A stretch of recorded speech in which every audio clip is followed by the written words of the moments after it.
આજે કઈ નો હતો રાહ જોઈ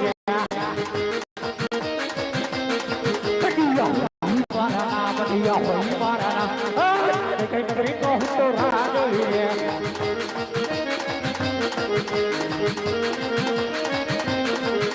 આજે પૂરી નો હતો રાહ જોઈ હોય મારા નામ હોય મારા નામ પૂરી નો હતો રાહ જોઈ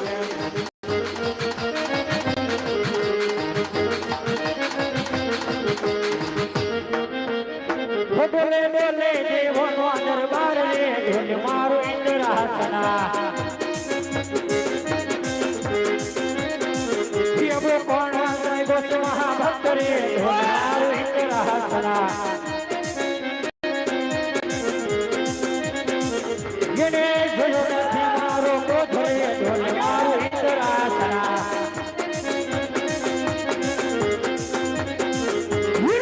સમસર કરું રે ભાગ રે ઢોલ મારો ઇન્દ્રાસના જેને જોયા નથી મારા પગ રે ઢોલ મારો ઇન્દ્રાસના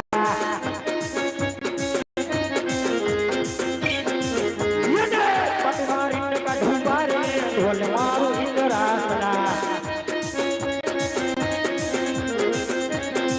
ડોલે ડોલે દેવનો દરબાર રે ઢોલ મારો ઇન્દ્રાસના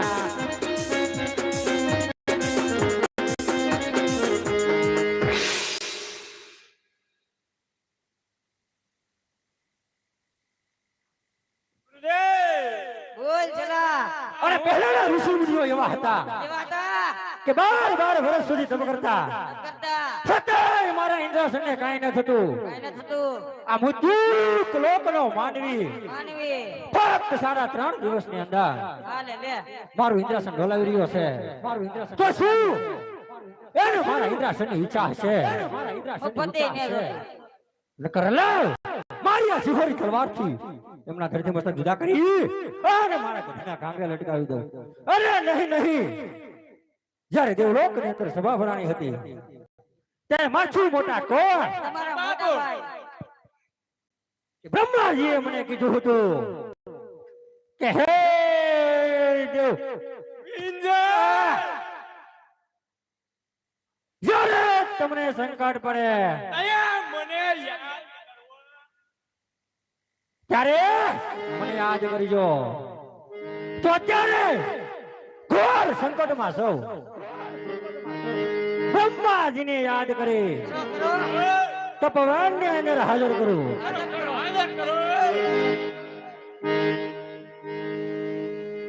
કે આજે ઇન્દ્ર બોલાવે બ્રહ્મા આવજો રે આવો તપવન મોજા ઇન્દ્ર બોલાવે બ્રહ્મા આવજો રે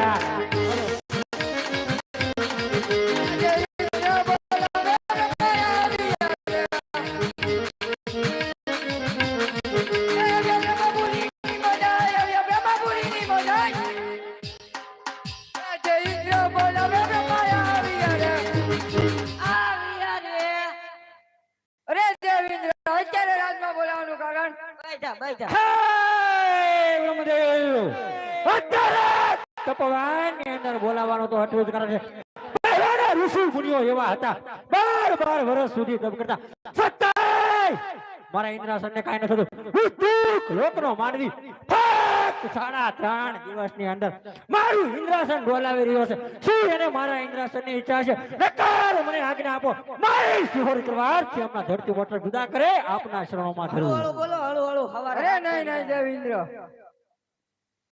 આ વિશે કોણ જાણે આથી મોટા વિષ્ણુને તપવાનની અંદર હાજર કરો એ આજે બ્રહ્મા બોલાવે વિષ્ણુ આવજો રે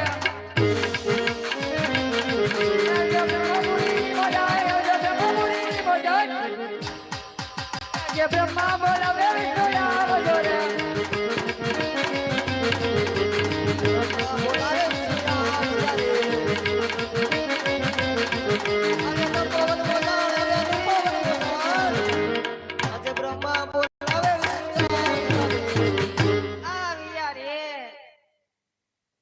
દેવ બ્રહ્મા શું કામ કર્યું? દેવ ઇન્દ્રને કામ પડ્યા. અરે દેવ ઇન્દ્ર શું અમારા ગામ પડ્યા? હે વિષ્ણુદેવ, અત્યારે ભગવાનની અંદર બોલાવવાનું તો એટલું જ કારણ છે કે પહેલાના ઋષિ મુનિઓ એવા હતા, 12 વર્ષ સુધી તપ કરતા છતાંય મારા ઇન્દ્રસનને કાંઈ ન થતું. આ મૃત્યુક લોકનો માનવી ફક્ત 3.5 દિવસની અંદર મારું ઇન્દ્રાસન ડોલાવી રહ્યો છે, તો શું એને મારા ઇન્દ્રાસનની ઈચ્છા છે? નકર મને આજ્ઞા આપો, મારી આ સિહોરી તલવારથી એમના ધરતી મસ્તક જુદા કરે અને આપના શરણોમાં ધરું. અરે નહીં નહીં દેવ ઇન્દ્ર, આ વિશે હું કાંઈ નથી જાણતો. આ વિશે કોણ જાણે? આથી મોટા શંકર, એને ખબર છે હો. એને ખબર છે. એને તપવાની અંદર હાજર કરો. આજે વિષ્ણુ બોલાવે શંકરિયા આવજો રે. આવજો રે, આજે વિષ્ણુ બોલાવે શંકરિયા આવજો રે.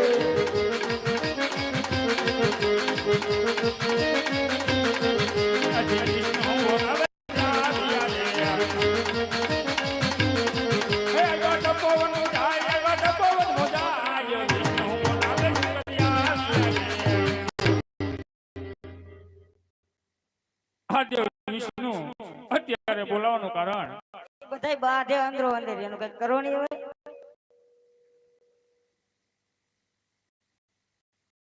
અરે દેવ બ્રહ્મા અત્યારે બોલાવવાનું શું કારણ મારું?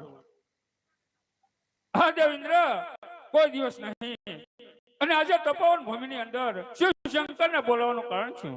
હે સદાશિવ શંકર, આપ તો જાણો છો, અંતર્યામી છો, છતાં ઇન્દ્રની કસોટી શા માટે કરી રહ્યા એની છો? સોટલી હિતને ખેતો છો. અરે ઇન્દ્ર, હું કશું નથી જાણતો. હે સદાશિવ શંકર, આપ જો મારા મુખે સાંભળવા માંગતા હોવ તો પહેલાના ઋષિ મુનિઓ એવા હતા કે 12 વર્ષ સુધી તપ કરતા છતાં મારા ઇન્દ્રાસનને કાંઈ ન થતું. આ મૃત્યુક લોકનો માનવી ફક્ત 3.5 દિવસની અંદર મારું ઇન્દ્રાસન ડોલાવી રહ્યો છે, તો શું એને મારા ઇન્દ્રાસનની ઈચ્છા છે? નકર મને આજ્ઞા આપો,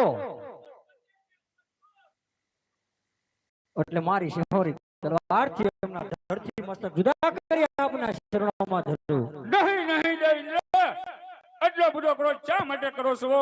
કારણ કે તો મારો લાડીલો અને પ્રેમલો ભક્ત છે, શેર માટીની ખોટે આવેલો છે ઇન્દ્ર.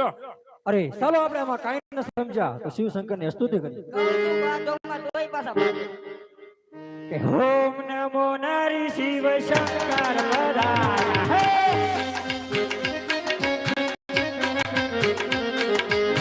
સાથે પાર્વતીને લાય વારે ભોળા.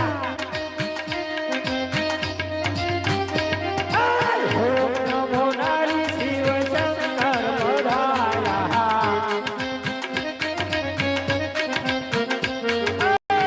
ગંગા જમનારે એમની જટામાં વિસવાયા.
દેવો જાવ તમે દેવો લોકમાં જાવ.